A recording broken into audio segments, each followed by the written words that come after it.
And in any disaster, plane crash or nuclear meltdown, the obvious thing to do is to figure out what happened. So otherwise, how can you make politics and policy changes to ensure that you have the best chance of preventing it seems pretty clear to me. So I'm not advocating for the lab leak. What I'm saying is that for 3 years, there were a lot of important people who were intentionally steering people away from the lab leak hypothesis for corrupt and hidden reasons. Some of them were more egregious than others, and a lot of them were the scientists who were the best friends of the lab. And they misled the World Health Organization. They misled a lot of journalists. They misled Congress. They misled the intelligence community.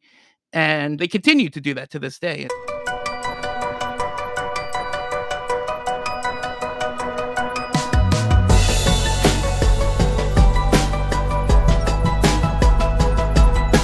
Is the U.S. government trying to re-engage China, trying to bring the temperature down? Why right now? And what about the resurgent findings on the possibility of a lab-leaked accident as the origin of the pandemic? How does this fit into the current dynamic in U.S.-China relations? Josh Rogin is a longtime foreign affairs analyst, currently a columnist for The Washington Post. He's also a political analyst for CNN, and he's the author of the best-selling book, Chaos Under Heaven, Trump, Xi, and the Battle for the 21st Century. When Josh's book first came out back in 2021, we had him on this podcast. And whenever topics related to China and U.S.-China relations emerge, I'm always quick to read Josh and check in with him, so I'm glad he was able to join us today. Josh has also recently written a provocative column for The Washington Post on what the U.S. should do next in the Russia-Ukraine war. We also get into that. It's important. What he's advocating for, you are not hearing from others. So that in and of itself is an important conversation. Josh Rogin of The Washington Post. This is Call Me Back. And I'm pleased to welcome back to this podcast my friend Josh Rogin from The Washington Post. Josh, thanks for coming back on. Great to be back. So, Josh, when we last had you on, it was April of 2021, just after your excellent book had come out, which we will repost again in this episode's show notes. Highly recommend it. On China, on U.S.-China policy during the Trump years. And at the time, we were focused on the U.S.-China relationship. We were focused on the origins of coronavirus, the theory that it was a lab-related incident. Maybe it was, maybe it wasn't. At the time, we discussed that. I want to come back to that because that topic's, suddenly back in the news. But before I do, I want to start with a lot of what you've been writing about, which is China, U.S.-China relations. A lot of what we've been discussing on this podcast in the last few episodes, we've had Richard Fontaine, Neil Ferguson, Mike Gallagher, and Rich Goldberg. And there's like a theme to all of these conversations, which is China on the march to some degree, and the U.S. a little bit on the back foot, wanting to cool things, anywhere from caught off guard to not fully recognizing the threat of China, the geopolitical dynamic with China, and not recognizing the need for the U.S. to be engaged in the world, whether it's in Asia, whether it's in the Middle East, where in our last episode we talked at length about China's brokering of a deal between Saudi Arabia and Iran. And so there's been a tremendous focus on what China is up to. And in your last column in the Washington Post, you wrote about what Washington is up to. And I quote here, you say, President Biden clearly wants to reestablish high-level dialogue with Chinese President Xi after Secretary of State Blinken canceled his trip, I'm quoting here, to China last month.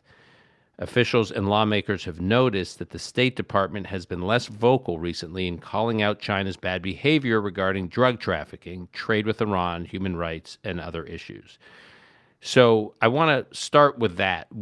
And we'll post the column in the show notes, but if you could just summarize, what are you actually seeing in recent weeks in terms of the U.S. trying to bring down the temperature?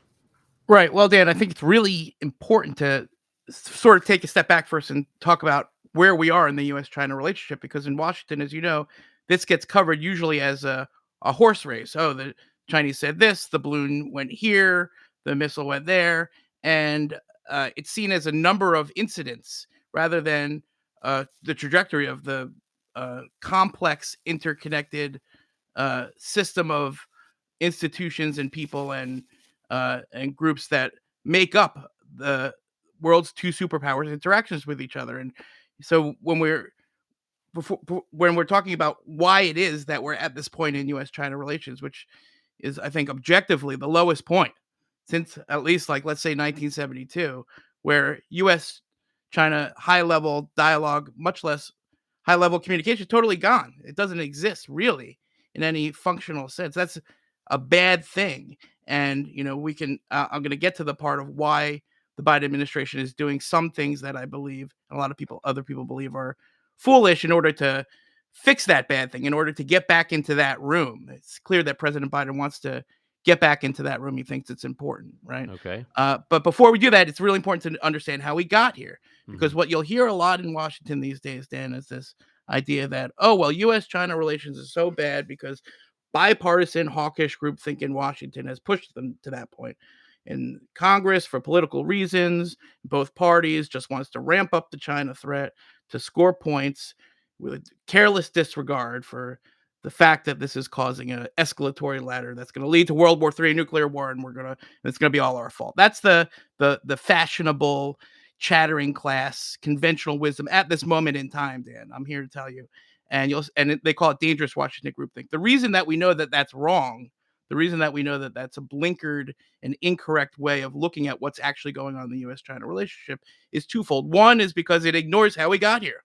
Okay, and how we got here was that the Biden administration, to its credit, started in 2021, the last time I was on your podcast, with a very rational outreach to China, which basically said that we're going to cooperate, compete, and confront you all at the same time on three parallel tracks. They sought to de-link issues like human rights from issues like economic competition, from issues like cooperation on climate change. That was their theory of the case. They said it very clearly. And a big part of that was not to give the Chinese government concessions for talking, not to make engagement the thing that we were paying for. It was actually something that the Trump administration realized first. And there are a lot of things the Trump administration did wrong on China, but there are some things that they did right. And one of the things that they did right is they stopped paying for talking. Okay. And because it creates a perverse incentive in the minds of the Chinese, because then they'll always just demand that you back off their bad actions in exchange for just having basic conversation about anything. Mhm. And so that was the theory in 2021. It didn't work. The Chinese basically told the Biden administration to go screw itself. And we're not going to do that. And everything is linked. And if you want to cooperate with us on climate change, then you're going to have to ignore the Uyghur genocide. And if you, don't do that, then you're responsible for the Cold War and whatever comes next. So by year two, the Biden people sort of realized that this wasn't working out because the Chinese didn't agree to it. And so they came up with a new theory of the case. That theory was called guardrails. And the rhetoric changed. And, I talked to very senior officials. They said, yeah, the cooperate, confront, compete thing, they didn't buy it. So now we're going to guardrails. This is like, okay, well, let's take the most contentious things and try to agree not to poke each other on them just so that we can be in the same room together. And they tried that for a little while. Then what happened? Nancy Pelosi went to Taiwan and destroyed the guardrails. The main guardrail, the Chinese guardrail, the one that they wanted was, hey, don't send Nancy Pelosi to Taiwan. And then she went and they blamed Biden, and Biden wasn't actually responsible for it, but they didn't believe that. So there go the guardrails. Okay. So now we're in year three. And year three, the Biden administration plan, again, they won't admit this. This is their public rhetoric. They're still talking about this cooperate, confront, compete stuff, which they know is not working, but that's still the public line. What they're really trying to do is put a floor under the relationship. They're trying to prevent this thing from going downhill fast. Mhm. And it's failing, and so what my article in this week's Washington Post says is that because they're getting desperate and because they now have an imperative, an order from the president himself to go fix this, they're falling back into old patterns of failed engagement that include paying China to talk. And one of the ways that they do that is by subtly backing off criticisms of Chinese actions related to anything. It could be fentanyl, it could be Iran sanctions, it could be human rights. And I tried to document a series of instances, examples, data that shows that, they're not really confronting anymore. They're basically just So can you give trying one of to. those examples? You cite the discrepancy between the State Department, I think it's Treasury, over the fentanyl issue?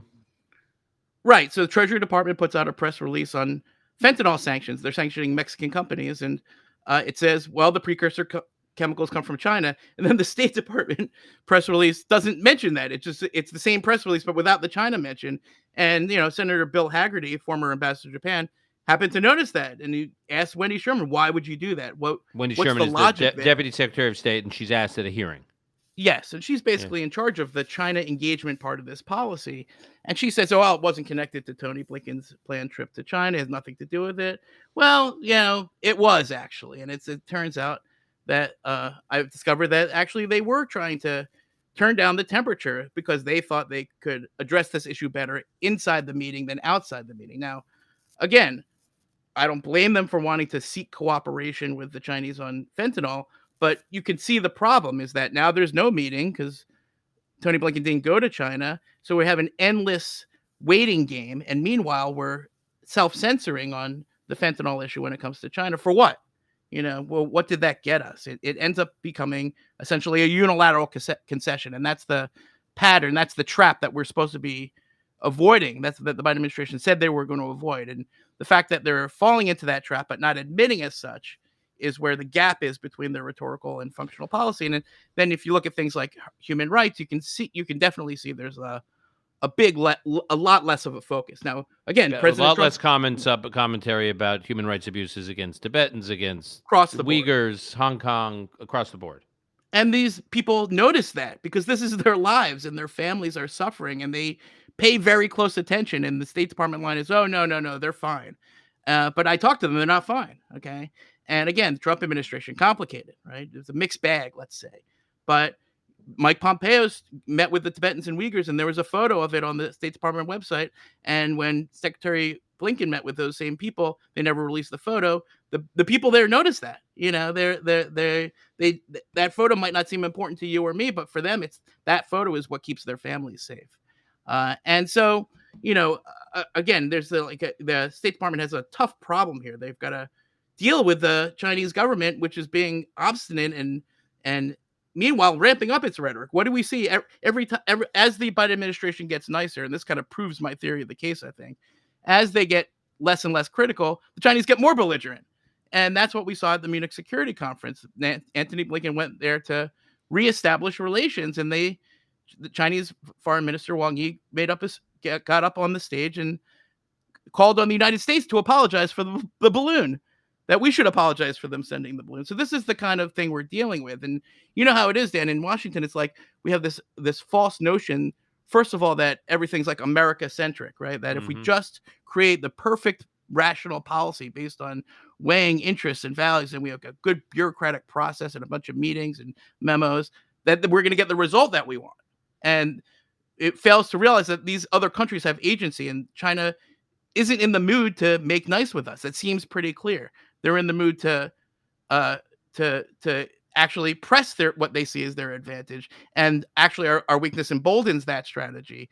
And that means that actually the people blaming the United States are feeding into their propaganda and actually amplifying. And I'm not saying that they're fellow travelers per se. I'm just saying that let's call it a coincidence that the people blaming Washington for U.S.-China tensions in Washington are saying the exact same things as the Chinese Communist Party propaganda outlet. So, I just think we need to, again, take a step back and realize that we're not to blame for China's bad actions. And of course, they don't want us to talk about it or to respond to them. And of course, they'll tell us that that's the thing that's provocative. But responding to the provocation is not the provocation. And actually, when you don't respond, that actually creates an incentive for the provocations to only increase, which makes the situation more dangerous, which makes the Cold War and the Hot War more likely. So it's actually a much more dangerous policy. Where does the, how do we call it, the unidentified aviation object, the balloon, fit into this timeline that you're seeing, the discovery of it and just the overall pattern? I guess Blinken canceled his trip. Oh, go ahead. Yeah, no, that's right. Blinken canceled his trip. Not because they were upset about the balloon, because remember, they knew about the balloon for several days before they admitted it. They were hoping it would just go away. They were hoping the Chinese would just turn it around.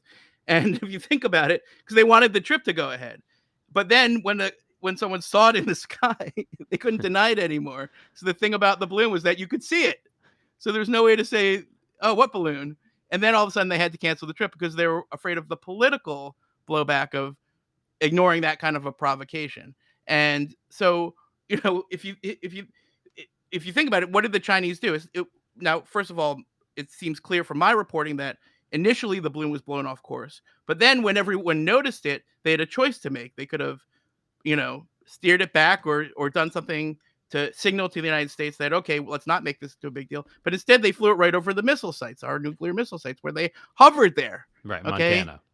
and a couple others. So that's how you know that it was an intentional provocation and not just some sort of like Chinese general going rogue. It was not about the fact that the balloon made it to the United States. It's the fact that once it got there, the way it acted showed intentionality.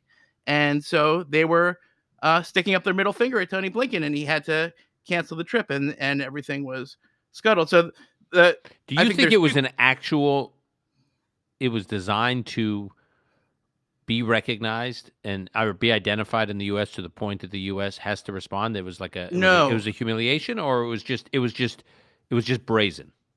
No, I think it accidentally went off course, and then once they had a decision to make what to do with that accidental, uh, like they decided to double down Mhm. and and be more aggressive because they realized that it was going to be a big story, and that's what they do when they're confronted with a challenge in U.S.-China relations. They try to double down and become more aggressive to back us down, and that creates a vicious sort of cycle, an escalation ladder where now the U.S. government doesn't want to go to China because they're afraid of political backlash at home. They're forced to retreat to their corner, and it's a real problem that something like that, which started out as an accident, but then was mishandled by both sides actually, because both of our governments are capable of doing stupid things.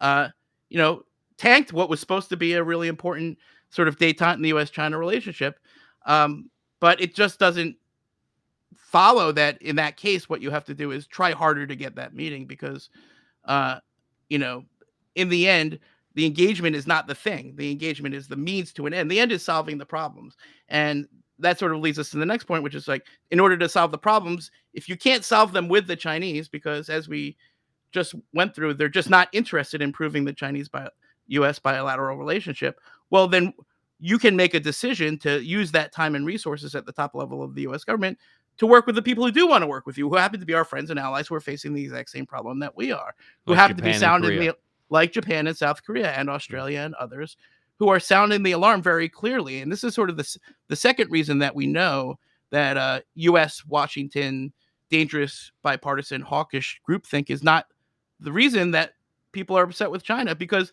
that couldn't be the reason that Japan and South Korea are upset with China. They were upset with China anyway for their own interests. Japan. I went to Tokyo and I interviewed Fumio Kishida, the prime minister, in January, right before he came Mhm. to Washington. And he's from the liberal faction of the LDP. He's considered a dove when it comes to Mhm. China. Yet he made the decision to double Japan's defense budget over 5 years, taking it from being the ninth most highest defense budget in the world to the third.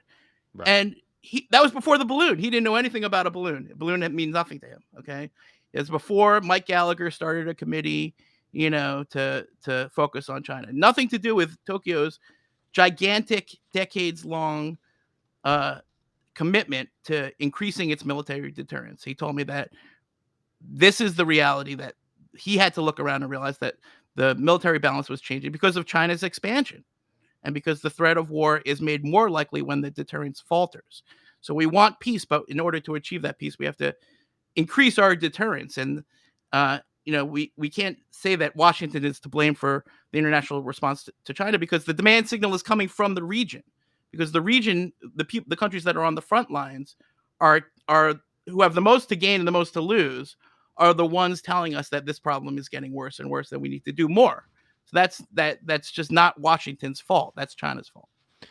And do these countries in the region? I mean, I, I got to believe that our State Department, our the White House, the Defense Department, they believe it is important that we deepen ties and reassure players like Japan and Korea, South Korea, and Australia, and others in the region.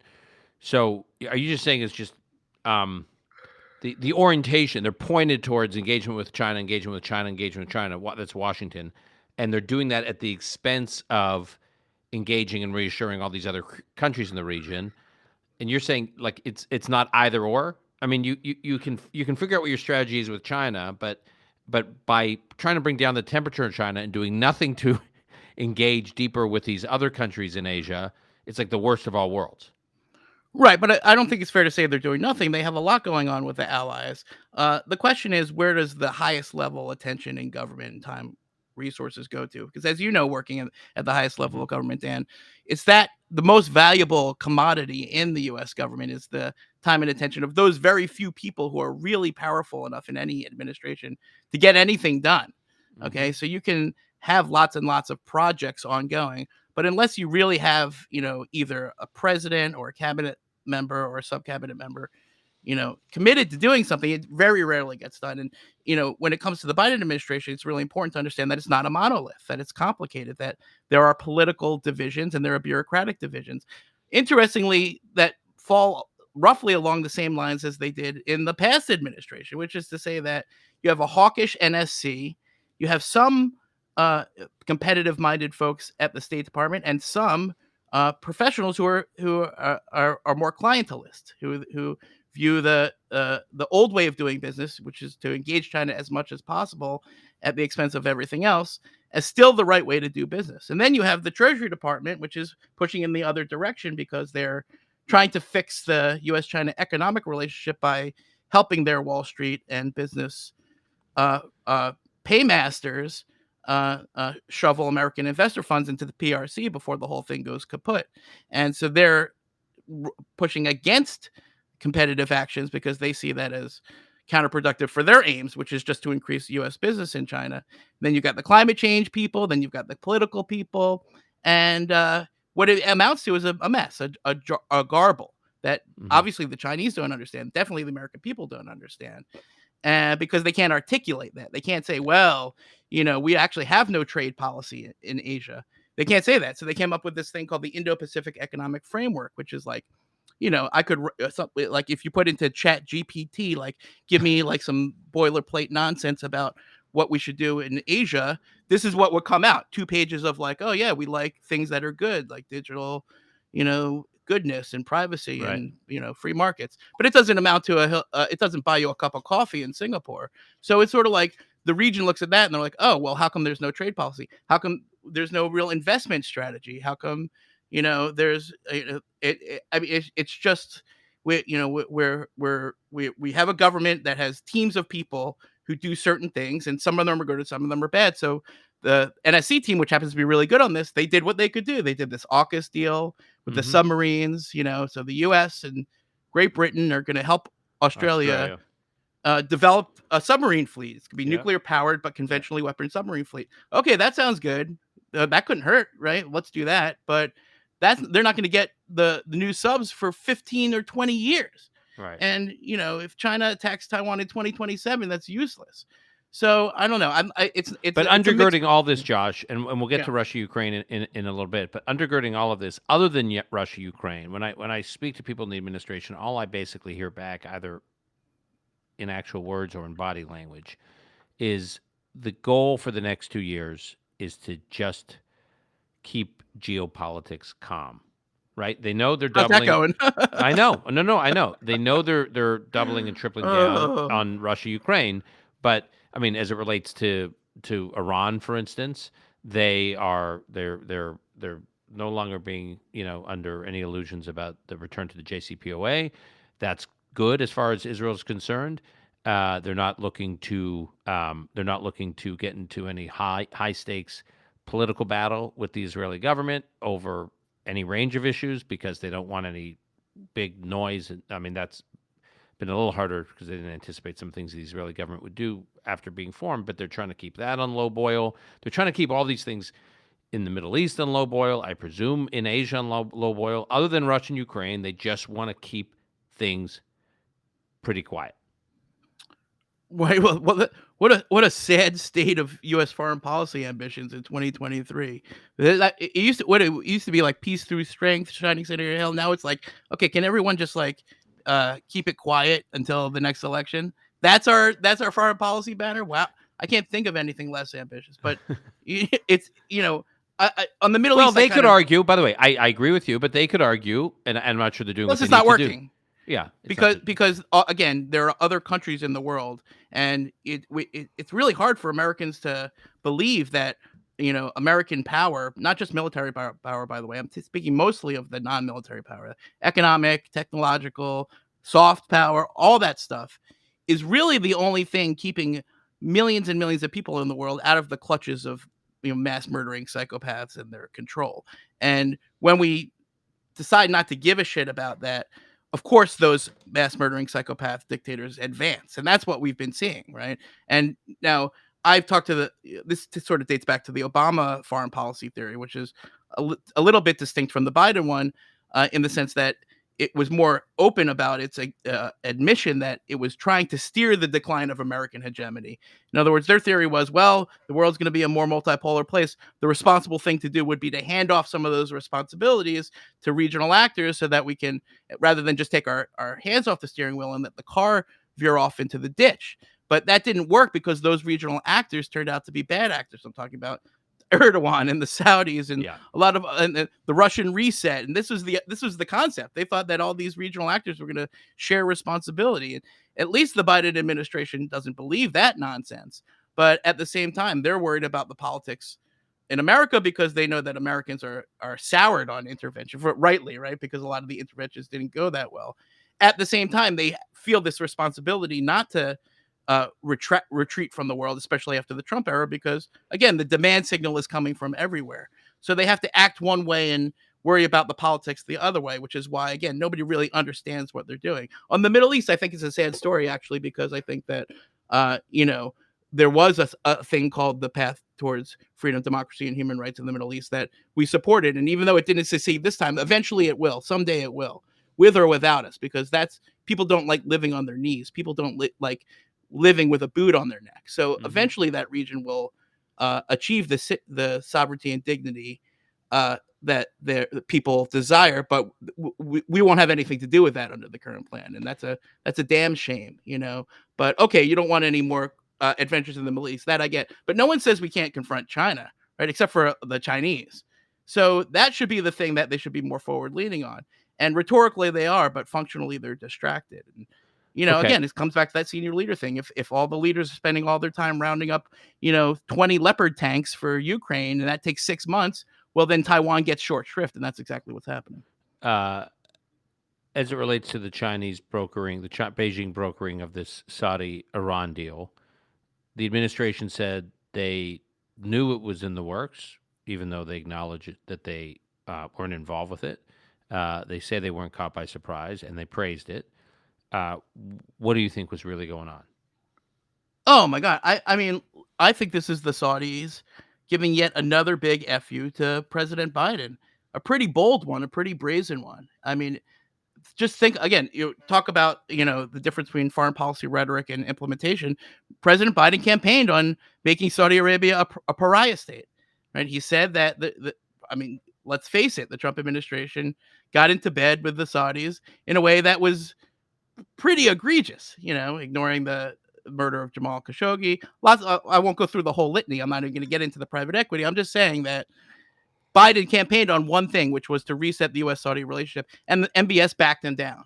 And he used his control over energy prices and his flirtation with Russia and China, and it's a threat. He's threatening Biden's political survival using Saudi influence and money and pressure and power, and it worked. And Biden backed down and did the fist bump and got humiliated and still didn't get the energy break. He still didn't get the Saudis to do the one thing that they're supposed to do in the U.S.-Saudi relationship, which is to manage the stability of the energy Just to market. remind people, what you're referring to is when Biden traveled to Saudi Arabia after he said he was going to turn them into pariah state. He had to travel to Saudi Arabia to seek more assistance from OPEC, and Right. he said he wasn't going to shake MBS's hand, but then he fist bumped MBS, and it all made us, or at least the Biden administration, look kind of Make small. them look foolish.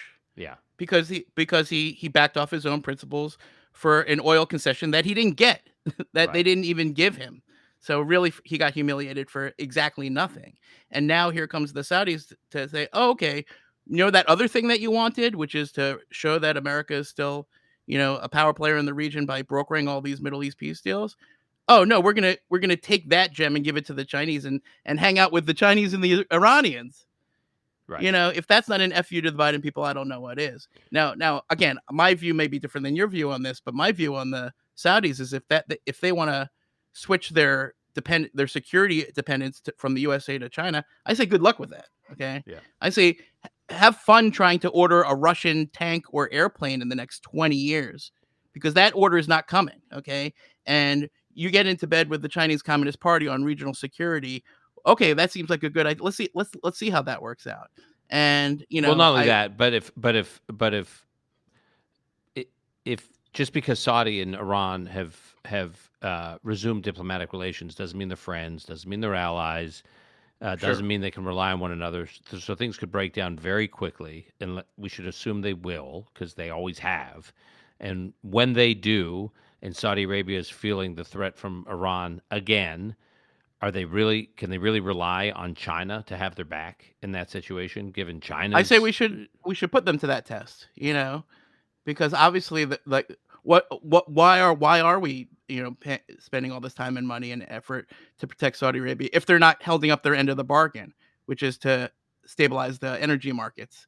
And if they're not doing that, then we shouldn't do our part. That's what I think. It's funny is that and I realize that no administration is actually going to do that. But what's funny is that Trump actually, when he was mad at the Saudis because they were overproducing, he threatened just that. He called them up and he said, "I'm going to pull the U.S. troops," and because they couldn't tell if he was crazy or not, they did what he wanted. So it just shows that, uh, when it comes to any sort of thuggish, despotic regime, probably the sticks are better than the carrots. And I know the Saudis are still technically our allies, but you know, listen, relationships change, and they're if they're not doing their job as stewards of the energy markets in exchange for what us doing our job, well, I don't think that relationship is necessarily as valuable to us as it once was.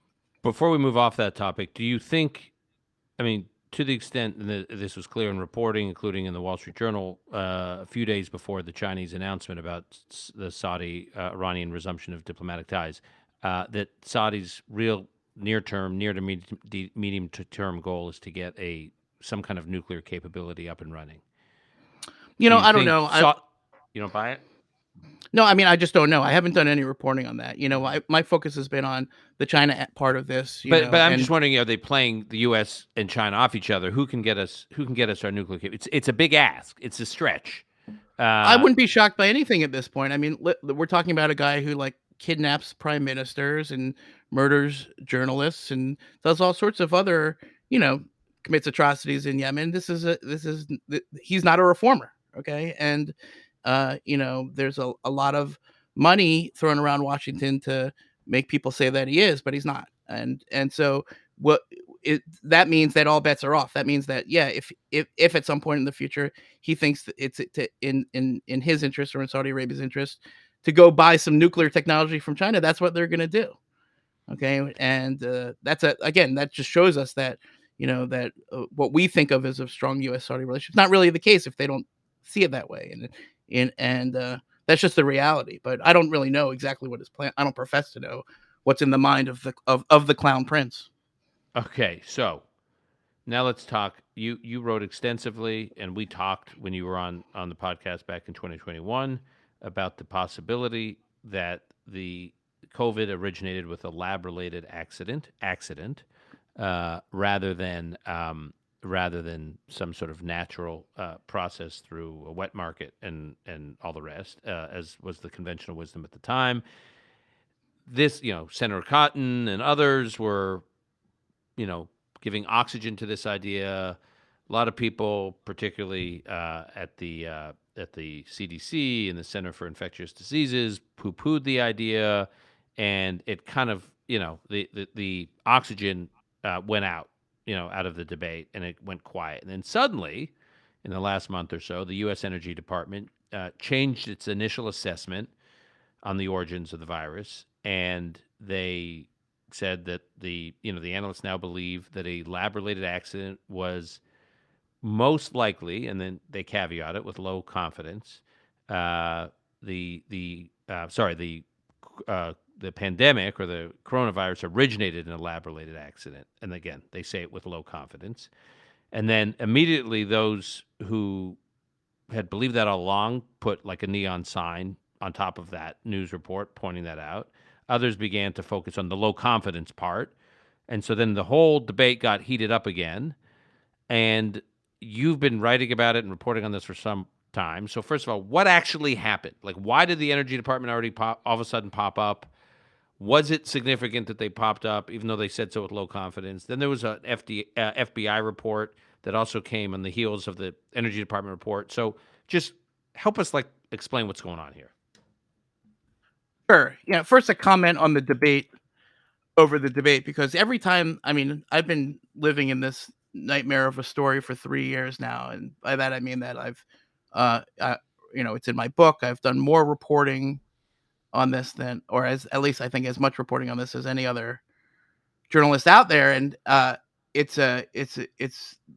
story is a nightmare because it's so misunderstood, and because at this point it's become an ideological argument rather than a factual argument. You have some people who are like, oh, it must have been the lab, and you have some people who are like, oh, it definitely wasn't the lab. How dare you say the lab? And there's no amount of evidence or data or, short of like Xi Jinping getting on TV and saying it was the lab, that would convince either of these people to move off of their long-held assumptions. It's ingrained into them. It's become a matter of their identity. And they each have sources and reports and that they could lean on. They all feel justified in having a bias, in other words. Right. And I don't have a bias. I don't care if it came from the lab. I care about finding out what happened, because that's the only rational way of figuring out how to make sure it doesn't happen again. In any disaster, plane crash or nuclear meltdown, the obvious thing to do is to figure out what happened. So otherwise, how can you make politics and policy changes to ensure that you have the best chance of preventing?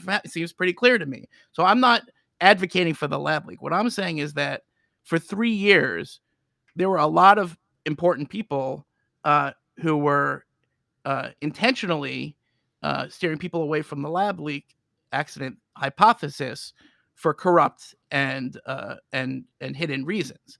And some of them were more egregious than others. And a lot of them were the scientists who were the best friends of the lab. And they misled the World Health Organization. They misled a lot of journalists. They misled Congress. They misled the intelligence community.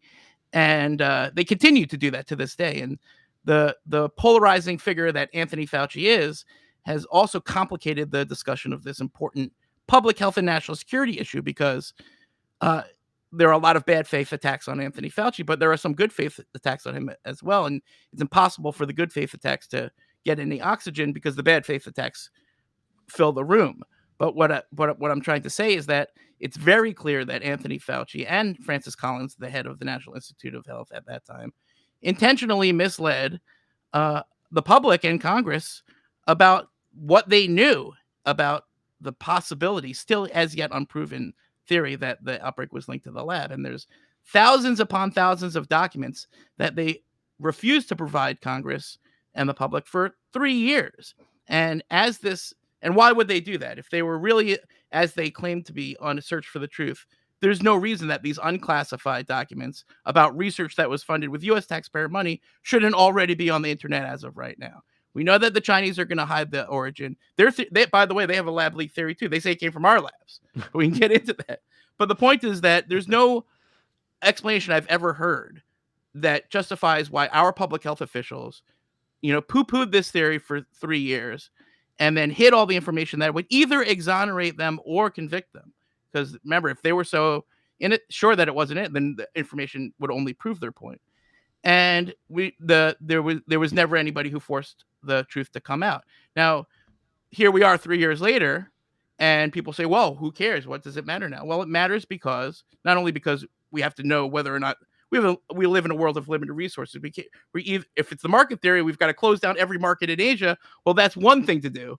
If it's the lab theory and we have to increase biosafety in the labs, well, that's another thing to do. People say, oh, well, we'll do both. But that's not really the way the world works. You're not going to go around and close down every market in Asia, because that's a crazy thing to do, especially if it had nothing to do with the outbreak. So now 3 years later, a tiny piece of information comes out. Okay, in perspective, compared to the mass amounts of evidence and data. And now, again, my argument is not that I want the lab leak theory to be true, but that if you look at the piles of circumstantial evidence, the pile on the side of the lab leak is bigger and growing all the time, whereas the pile on the side of the market is very small and hasn't moved an inch in years. So can you That's my summarize objective. can you summarize the pile on the, because we know about the pile on the wet market Do theory. we? So Let's just go over that real quick, because okay. the pile in the wet market theory is that there are, and this is the totality of it, is that there are some early cases, oh no, not the earliest cases, that are connected to the market. There was a cluster in the market, in other words, in the early days. Number two, that there were animals at the market that might have been an intermediary host, although not one animal was ever found with any evidence of having been that intermediary host. That's it. Okay, now I can easily destroy those two pieces of evidence right now. The reason that the earlier cases were clustered around the market is because in those early days, they only tested around the market. Okay, so of course, the more cases came up in the places where they tested, and no cases came up in the places where they didn't test. So it's crazy to use that data to conclude anything, because if you And why only did they look at, zero in on that market? Like, why did they say we're some going to people got test? sick at the market, but they found that doesn't mean that's where it broke out. In other words, the Chinese government theory is that was a super spreader event, not an origin event. And again, we now know that there were a lot of cases months before that, months before the earliest case was found at the market. But in 2021, it seemed like the market was an early event, so it might have been the origin. But that doesn't really seem to be the case. But you're saying that just proves that it was a super spreader event, not that that's the Chinese government's position. Your position is it was a super. I'm saying most likely it was a super spreader event. Right, right. Some people definitely got sick at the market, because that market is a place where people trade sickness. Right. But that's quite different and apart from having any evidence whatsoever that the spillover happened at the market, for which there is none. And despite the culling of tens of thousands of pangolins and raccoon dogs and minks and other various innocent animals, a pangolin genocide occurred in Wuhan in the search for the magic pangolin that was the intimate. None were ever found that were ever connected to the outbreak. So it's really disingenuous and dishonest to hang your hat on this point that, oh, well, there were a lot of early cases at the market, or that there were animals at the market that could have possibly been related somehow, although we didn't find any. Now, okay.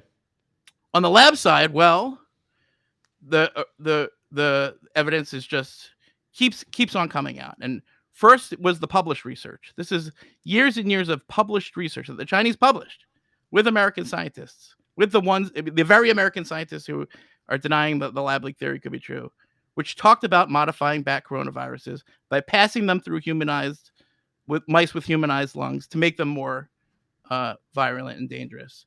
They published that research. That's public. It's not contested. They were doing this research for years and years. Now, that's piece number one. And then piece number two is all of the intelligence that we know about, which is the sick researchers at the lab, the finding by the Trump and Biden administration that there are military researchers at the lab. In other words, it's not that the NIH, that the U.S. government or Fauci sponsored research that led to the pandemic necessarily. One of the theories, the theory that I think is backed by a lot of evidence, is that we taught these Chinese scientists how to mess around with dangerous viruses, and then they built another part of the lab, the part that they didn't tell us about, with the Chinese military. And people say, well, it's not a bioweapon. No, it's military bioresearch. We have it too. We have it at Fort Detrick. That's where they say the outbreak came from, but that's obviously not true, because there wasn't an outbreak. People didn't get sick at Fort Detrick. People got sick in Wuhan. So big red flag right there, that the published research shows that they were doing exactly this type of research at that lab. Number two, as the evidence came out, we found out more about the cover-up, and that was about the fact that American scientists and American officials totally thought the lab leak was plausible, but in public denied it, and in fact orchestrated a campaign to call it a conspiracy theory, which the press ran with, because if you were in the press, typically if you saw a bunch of scientists versus Donald Trump, you would probably believe a bunch of scientists. But in a sense, they got captured. The journalists got captured by their sources, who were these scientists, because they didn't understand that they had a conflict of interest and they were covering their own asses. And then 2 years later, the Biden administration comes in and they don't know, right? They weren't there. It wasn't on their watch. They didn't feel this ideology that it had to be the market. So they ordered an intelligence review, which is a very rational thing to do. And here's the crazy part, Dan. The intelligence officials, the ones that believed, that pointed to the market, their sources were those same scientists. They made the same exact mistake the journalists made, which was they got captured by their sources because they didn't know what they were doing. And we think, oh, the intelligence community must know what they're doing. No, they didn't know what they were doing. They went to those scientists who had the conflict of interest to run their intelligence investigation. That's why for the agencies came back with, oh, it probably was a natural origin because that was informed by those same scientists who were involved in the misleading and the cover up the whole time. Now, that takes us to the energy department because we have an energy department full of national laboratories where they do investigations of this kind all the time. One of those is the Z division, right? Right. So can you explain what the Z division is? Yeah, I mean, in the cold, that's the thing. Like we talk about bioweapons and bio research. That we've been doing that for decades, and so have the Russians, and so have the Chinese, and a lot of other people. So in the '60s, the U.S. government created this division inside the Energy Department to do investigations about bio threats, and that would seem perfectly suited to this. This is definitely a bio threat, no matter what you think the origin is. And so the Z division gets word up, and they start working on it, and they're told to stand down. Mm-hmm. Okay, no, let's leave this to the NIH and Anthony Fauci's outfit. They're the experts on viruses. And quite to their chagrin, actually, the Z division people were forced to stand down, and for 2 years. Now, so isn't that curious that these are the scientists in the U.S. government who aren't conflicted, and they were taken off the case, and all Biden did was put them back on the case, and then it took them a while to start up again, and now it's 2 years later, and the evidence is 2 years old and all that, and they came up with this. Oh yeah, it probably came from the lab. Low confidence. Okay, fine. That's the same low confidence on the other side, and everyone's like, oh my God, how did that happen? But the truth is that they're just doing their jobs that they were prevented from doing for the last 2 years. The only reason it took 2 years is because someone shut them down. And then the FBI comes out and they say, oh, well, we have moderate confidence it was the lab because we also have experts. And if you listen to Christopher Wray's interview on this, he's very deliberate. He says, we have teams of people who do this for a living, who investigate the danger of viruses. And they worked with Fort Detrick, by the way, who are the other experts. So all of the U.S. government experts, or at least a lot of them, who don't have a conflict of interest, who are the most forensic-minded investigators, because again, it's not a scientific question; it's a forensic question. Something bad happened; we have to figure out what it was. And was there any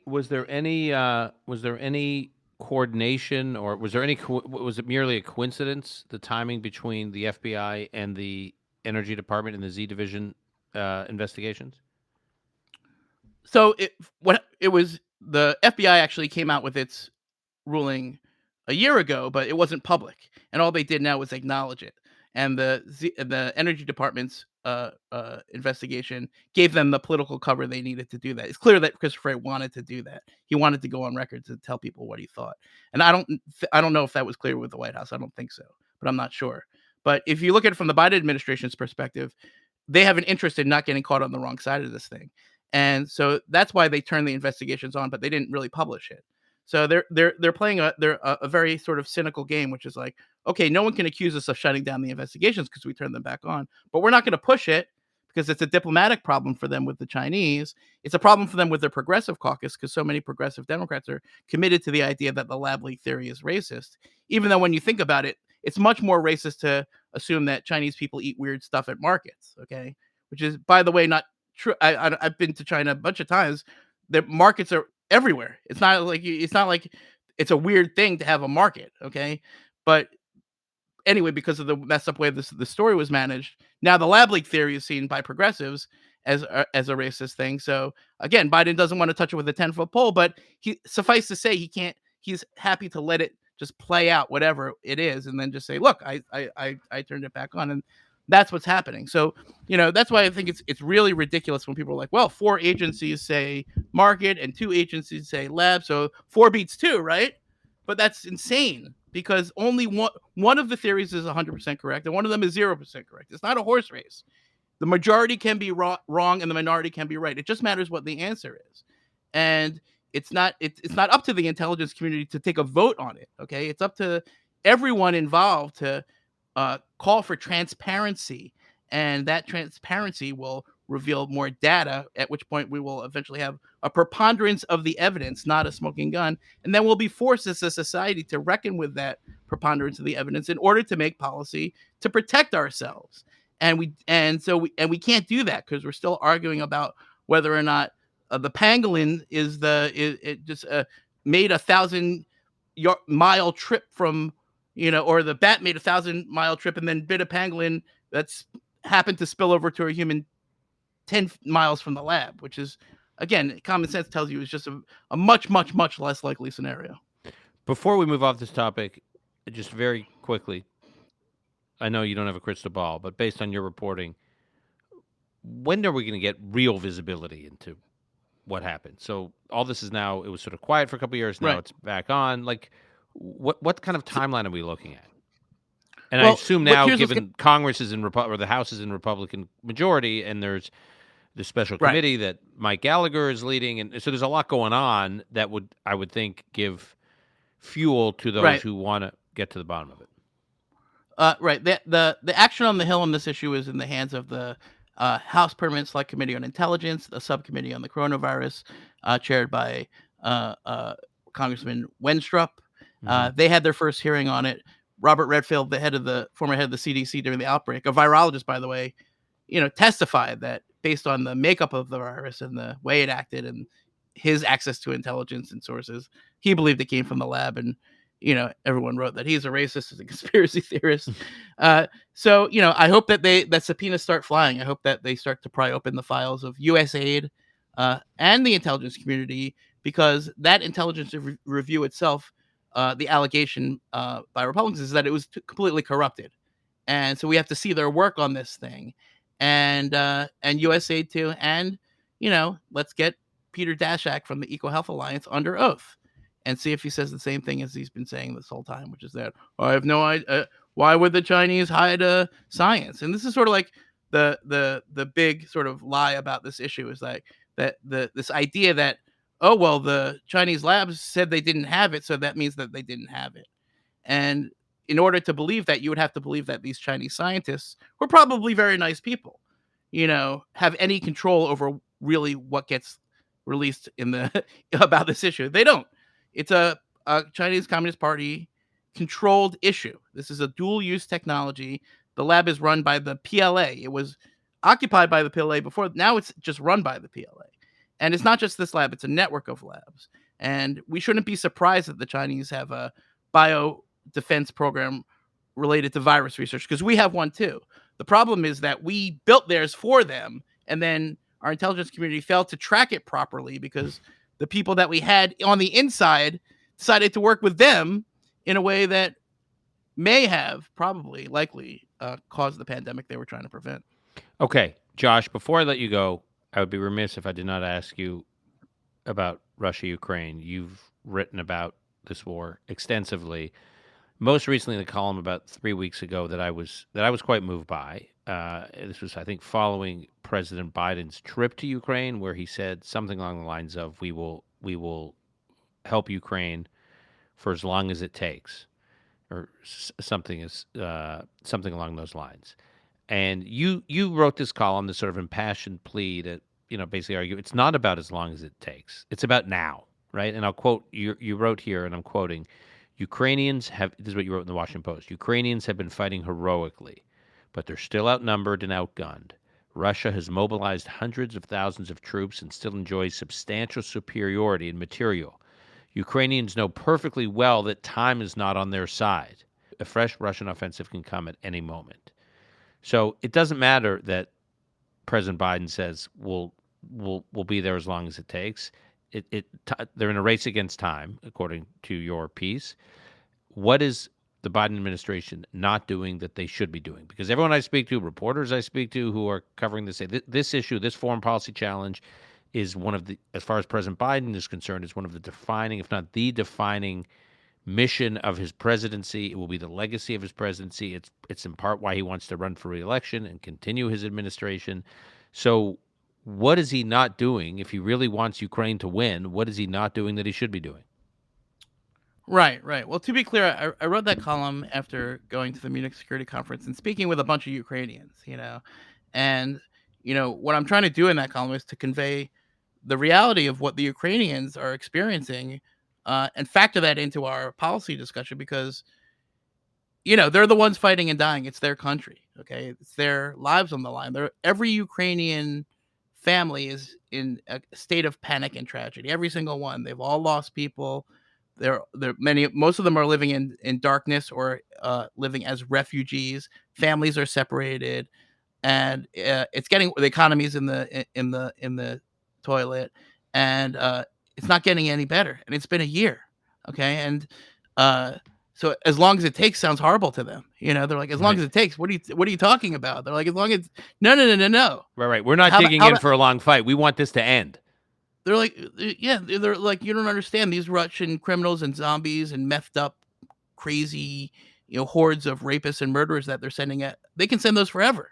Okay, that's horrible for those Russians, but that's their problem. This is our country, and there becomes a tipping point where, the things that Ukrainians view as the underpinnings of their military structure start to fade away. They start to have, like, the people who are the skilled soldiers, the equipment that they know how to use, and and moreover, what's the point of saving a country if the country is a ruin?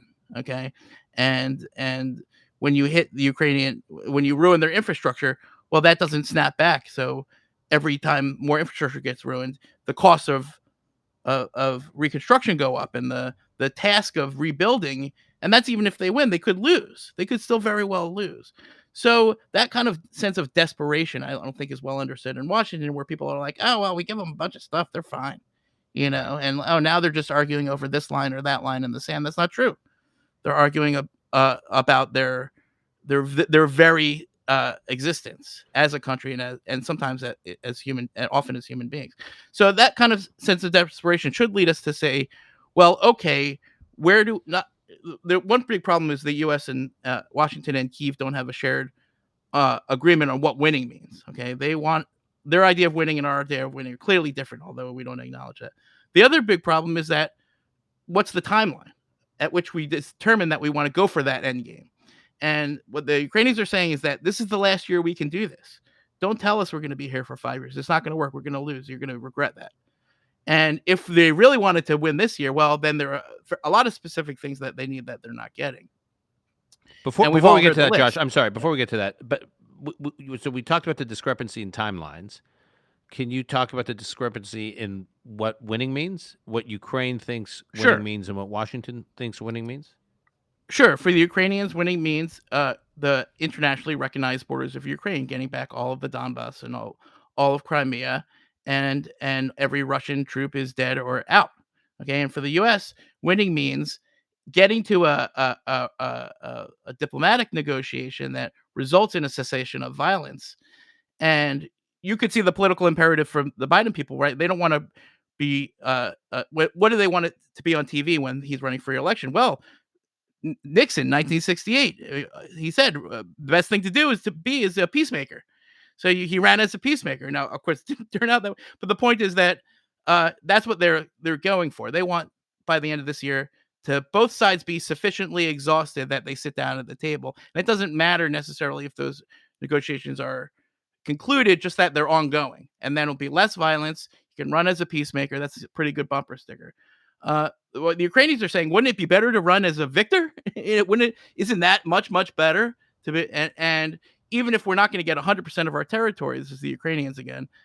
Isn't that a better negotiating position? Can't you even get behind us on this negotiating position so that when we sit down at this table, we have the strongest hand and the best negotiating position?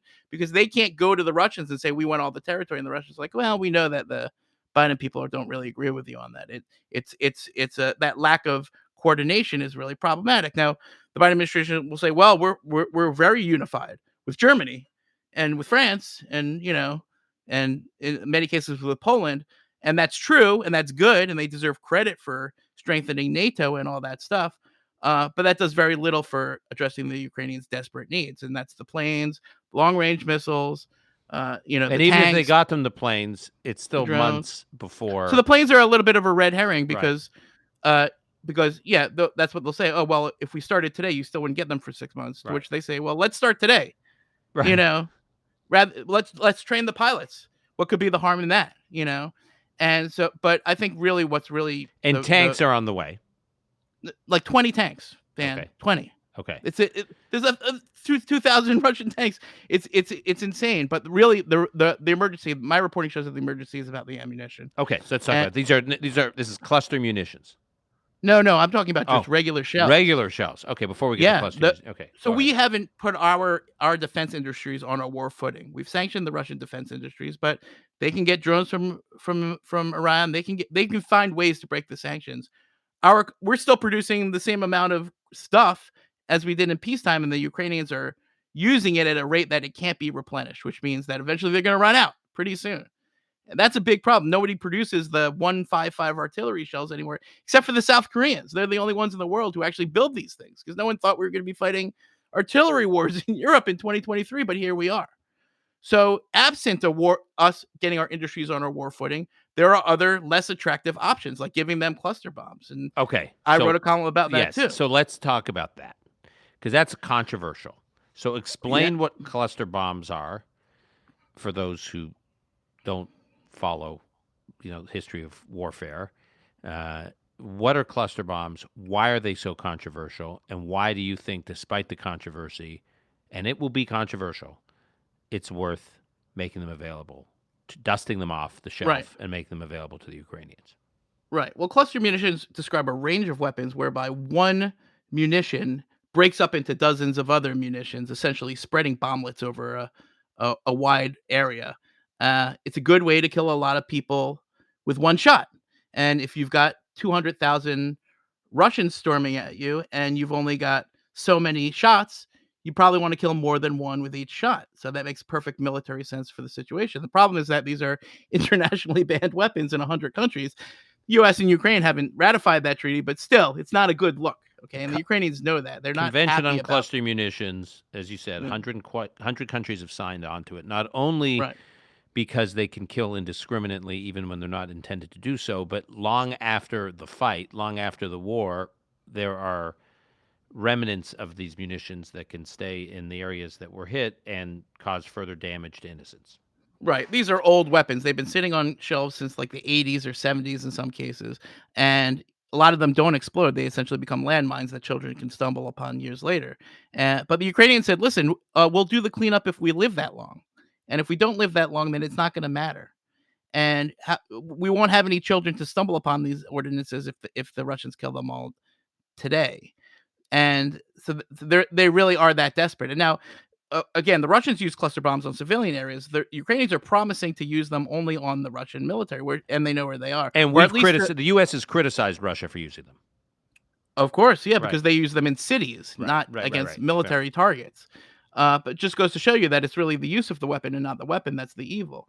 But anyway, the Ukrainians say this is for a specific military use, which is to stop the oncoming Russian advance, and they don't have another alternative. And what I say is that okay, if we're not going to, and by the way, we have lots of those. We have millions of cluster bombs sitting around Europe that we can give them today, that could save Ukrainian lives and kill more Russians, which I thought is what we're supposed to be doing now.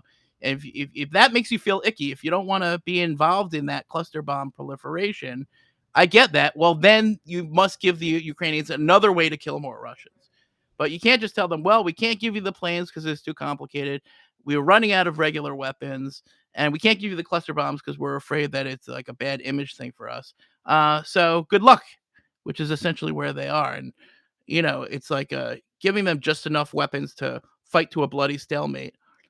Again, makes sense politically for the Biden administration, but militarily and for the Ukrainians, it's crazy. And it leads to what Putin wants, which is to destroy the Ukrainian country as a democracy as they know it, so it can never emerge to be a healthy democracy with a healthy economy that's integrated into Europe and partnered with NATO. That's the goal. Okay, that's the shared goal. Is that at the end of this thing, Ukraine is a functional democracy that by the way, will have a huge army and will be on our side because we help them because we help these people save their own lives. But only if they win, and if they lose, they will a cascade of horrors will surely follow in Ukraine and beyond. I agree. Josh, we're going to leave it there. You laid out a bunch of reporting and analysis on a number of categories we've been following closely in this ongoing conversation, this podcast, that anyways, I just sort of stayed out of the way and let you lay all these issues out. Well, my goal was to have this podcast banned in 7 different dictatorships. So I hope, well, let's see when you air it. I can count 4 or 5. Iran, Okay. you hit. Iran, Russia, China, Saudi. You didn't hit North Korea. I don't know. Well, you'll have to have me back on. Yeah, I'll have to. I'll have to. Josh, thank you for this. Josh Rogin from the Washington Post will post again your book in the show notes. We'll post the columns we talked about in this in the show notes. And thanks for joining us and illuminating these issues for us. And look forward to having you back. Thank you. Thank you for your service.